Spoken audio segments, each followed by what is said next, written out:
Dawn news میں مجاہد بیلوی آپ کو خوش آمدید کہتا ہے، اور کیمرے کی آنکھ آپ کو یہ دکھائی رہی ہوگی کہ میں اس وقت سردار ممتاز علی خان بھٹو صاحب کی آبائی گھر میں موجود ہوں، اور یہاں کا ایک ایک اینٹ، پتھر، پلر، تصویریں، نقش و نگار ایک پوری تاریخ ہیں۔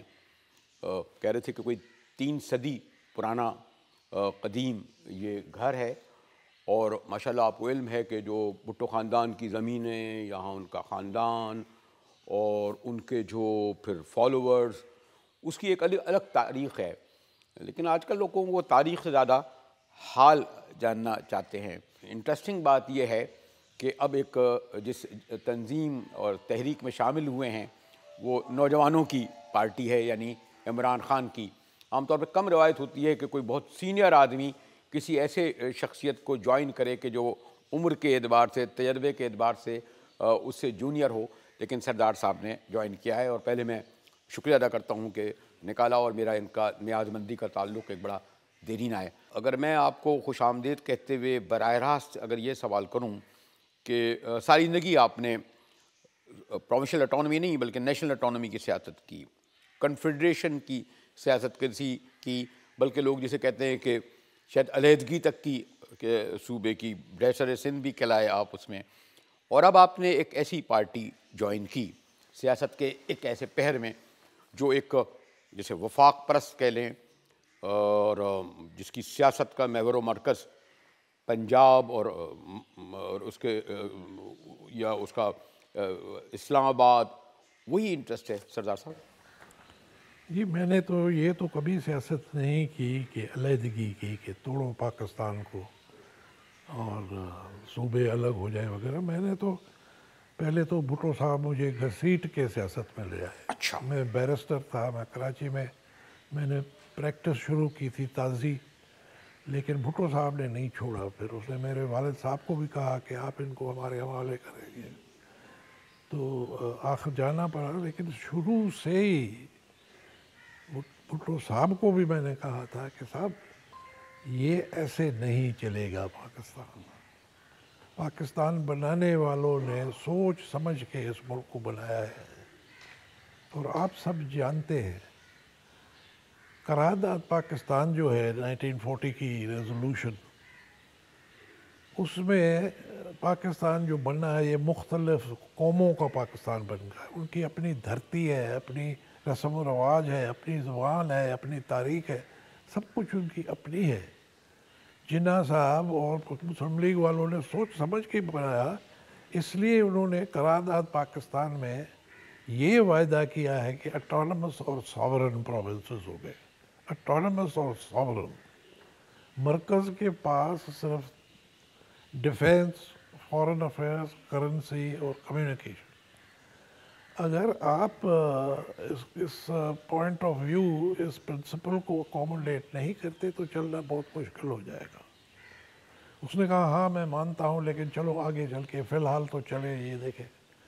تو پاکستان نہیں، لیکن اگر میں معذرت کے ساتھ جب آپ نے یہ کہا تو پھر آپ لوگوں نے مل کر 73 کا کانسٹیٹیوشن بھی تو بنایا متفقہ، جی ہاں، اور اس میں جو آپ جن کا اشارہ کر رہے ہیں کہ 40 کی قرارداد میں یہ تھا، 73 میں تو ان چیزوں کو جو آپ پہلا متفقہ آئین کہہ لیں، ان میں سے وہ تمام باتیں جو آپ 40 کے حوالے سے کہہ رہے ہیں شاید بہت ہی کم ہوں۔ ہاں بہت کم، کیونکہ پاکستان غلط راہ پہ چل چکا تھا، اور اس کو سیدھی راہ پٹڑی پہ چڑھانا میں کچھ مینیپولیشن اور ٹائم کی ضرورت تھی۔ اس نے مجھے کہا کہ بھائی دیکھو، اس وقت اگر ہم 1940 کی ریزولوشن کی بات کرتے ہیں تو یہاں تو کوئی بیٹھے گا ہی نہیں، سب چلے جائیں گے، کیونکہ پاکستان میں 1940 ریزولوشن ہو کیا، لیکن ادھر جمہوریت نے ہی مشکل سے پیر پکڑے۔ اب آپ دیکھیں پہلے 10 سال جو پاکستان کے تھے اس میں 8 حکومتیں آئیں اور گئیں، 8 حکومتیں 10 سال میں۔ اس کے بعد ایوب خان آیا اور جنرل آتے رہے، کو 35-40 سال جرنیلوں کا رخ رہا ہے۔ اس درمیان ملک ٹوٹ گیا، بلوچستان میں ریوولٹ شروع ہو گئی، پختونخوا میں بھی ادھر باتیں ہونے لگی کہ بھئی ہم تو افغان ہیں، ہم تو یہ ہے وہ ہے، سندھ میں سندھو دیش کی باتیں ہونے لگی۔ تو یہ تو وفاقی نظام تو کبھی ادھر چلا ہی نہیں ہے، نہ چل سکتا ہے، آئندہ بھی نہیں چلے گا، اور آخر یہ پاکستان کو توڑے گا۔ میری یہ فرم بلیف یہ ہے، میں تو شاید غلط ہوں، میری زندگی میں نہ ہو، تو یہ ہے، تو میں نے وہی بات کی، اصولی بات۔ اب جو ہم نہیں، گئے، لیکن اگر میں معذرت کے ساتھ اگر یہاں آپ سے یہ کہوں، اب بھٹو صاحب کیونکہ اپنی شہادت کے بعد اور بڑے بڑے کارناموں کے سبب ان کے بہت سارے ایسے پہلوؤں کو ہم نظر انداز کر دیتے ہیں، تو پھر ہم کیوں نہ 70 میں جب آپ پاکستان ٹوٹا تو اس وقت بھی تو یہ کہا جا رہا تھا کہ اگر بھٹو صاحب اور آپ لوگ اس وقت ماشاءاللہ جوان رانا تھے اور یعنی بڑے جوش و خروش سے ساتھ تھے، یعنی بھٹو صاحب نے شاید ان کی اور آپ لوگوں کی نہیں سنی اور مجیب کو نہیں مانا، حالانکہ وہ اکثریت میں تھا۔ آپ نہیں سمجھتے کہ 70 میں اگر ہم آپ اس وقت عوامی لیگ کو تقسیم کر لیتے تو آج جو آپ بات کہہ رہے ہیں ٹوٹ تو گیا، اب آئندہ بھی آپ ٹوٹنے کی بات کر رہے ہیں، لیکن اس غلطی میں آپ کی پارٹی اور آپ کی قیادت اور آپ کے قائد بھی تو ایک حد تک شامل سمجھے جائیں گے۔ نہیں جی، پاکستان تو ٹوٹ چکا تھا اس وقت۔ مجیب الرحمان جب اتنی بڑی اکثریت سے ادھر جیت کے آیا، اور ادھر جو تھی وہ چھوٹی چھوٹی پارٹیاں جو اس کے بہت کم تھی، پورے پاکستان میں ویسٹ اور ایسٹ میں اس کی میجورٹی تھی، تو وہ تو ہم ادھر گئے، ہم گئے تھے نا، میں بھی تھا ادھر بھٹو صاحب کے ساتھ، وہ پہلے ہی بنگلہ دیش کے جھنڈے لگے ہوئے تھے پہلے ہی، اور وہ کوئی بات سننے کے لیے تیار نہیں تھا۔ یعنی قصوروار مجیب ہی تھا، پھر بھٹو آپ کی پارٹی نہیں تھی؟ یہ کہ اس وقت اگر آپ لوگ چلے جاتے مارچ کے اجلاس میں، ہم گئے تھے نا وہ اجلاس میں یہ بھی غلط بات لوگوں نے پھیلائی ہے۔ اجلاس میں بھٹو صاحب نے کبھی نہیں کہا تھا کہ ہم نے جو جائے گا اس کی ٹانگیں توڑیں گے، یہ کریں گے، یہ کہا تھا نشتر پارک میں بھی بیٹھا تھا ادھر، لیکن اس کا شروع سے ہی یہی موقع تھا کہ پہلے بات کریں، پہلے مذاکرات کریں، انڈرسٹینڈنگ۔ نہیں تو وہ کہتے تھے اسمبلی کے اندر کریں، آپ کہتے تھے اسمبلی سے باہر کریں، وہ کیوں کرتا جب اس کی اکثریت آ چکی تھی؟ قومی اسمبلی کا اجلاس ہوتا، اسے پرائم منسٹر الیکٹ ہونے دیتے مجیب الرحمان کو۔ بھائی وہ میں نے پہلے کہا نا، ظاہر ہو گیا تھا کہ یہ لے جائے گا پاکستان، یہ علیحدگی کا اعلان کرے گا، یہ تو بات ظاہر ہو چکی تھی نا ہم پہ، تو ہم تو گئے ادھر کہ مذاکرات کرو، کوئی فارمولا نکالو، کوئی انڈرسٹینڈنگ نکالو، شاید پاکستان ٹوٹ جائے۔ جو ہم نے سٹینڈ لیا ہوا تھا مذاکرات کرنے کا اور اس کو کنٹینیو رکھنے کا، اینڈ نہ کرنے کا، کیونکہ اینڈ ہو جاتی وداؤٹ انڈرسٹینڈنگ تو ملک کو کیا، اور یہی ہوا۔ باقی جو اپوزیشن والے تھے، یہ ممتاز دولتانہ وغیرہ، ملک جیلانی، انہوں نے ڈیک بنایا ہوا تھا ڈیموکریٹ پارٹی، وہ سب بھی ادھر تھے۔ تو جو ہم موقف ہم نے اختیار کیا تھا جنرل یحییٰ کے سامنے کہ اس کو ایکسٹینڈ کرو، اینڈ ختم مت کرو، ڈیڈ لاک نہ ہونے دو، وہ میں اور رفیع رضا ہم دونوں گئے تھے ان کے پاس۔ وہ ایک کبیر تھا، بڑا مالدار پریس میڈیا کا جو یہ تھا، ان کے گھر میں وہ سب مہمان تھے، اور کبیر تو کٹر وہ بنگلہ دیشی تھا۔ تو ہم نے جا کے ان کو کہا کہ بھائی ہم نے یہ سٹینڈ، الگ الگ مل رہے تھے نا ہم ان کے ساتھ، ہم نے یہ سٹینڈ لیا ہوا ہے، سب نے انڈورس کیا کہ جی ہاں یہ بالکل ٹھیک ہے، ہونی چاہیے، مذاکرات نہیں توڑنی چاہیے۔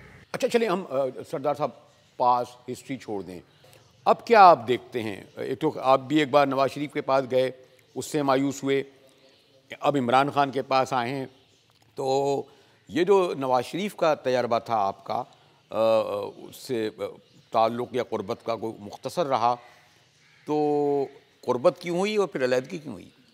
نہیں، اس نے جو ہمارے ساتھ ہم ایسے نہیں گئے تھے کہ تابع دار ہیں، ہمیں نوکری دو، ہمیں مال بنانے دو، ہمیں یہ کرنے دو، ہم نے کنڈیشنز ڈالی تھی، ہماری انڈرسٹینڈنگ ہوئی تھی اس سے۔ مملول حسین ان کی ڈیلیگیشنز تھی، باقاعدہ پارٹی کا لیڈر تھا ڈیلیگیشن کا، اس طرف سے ہمارا جو وائس پریزیڈنٹ چیئرمین ہے انور عثمور ایڈوکیٹ خیرپور کا ہے، وہ تھا، ہم نے بیٹھ کے انڈرسٹینڈ کیا، اور اس میں ہمارے ساتھ ابھی تک ہمارا فارمولا موجود ہے، implementation of the Pakistan resolution number 1۔ کہ وہ تو اندر سے جاگ پنجابی جاگ والا تھا نا، نہیں، ہمارے ساتھ تو انڈرسٹینڈنگ کی انہوں نے، کیا ریٹن انڈرسٹینڈنگ کہ we will implement the Pakistan resolution 40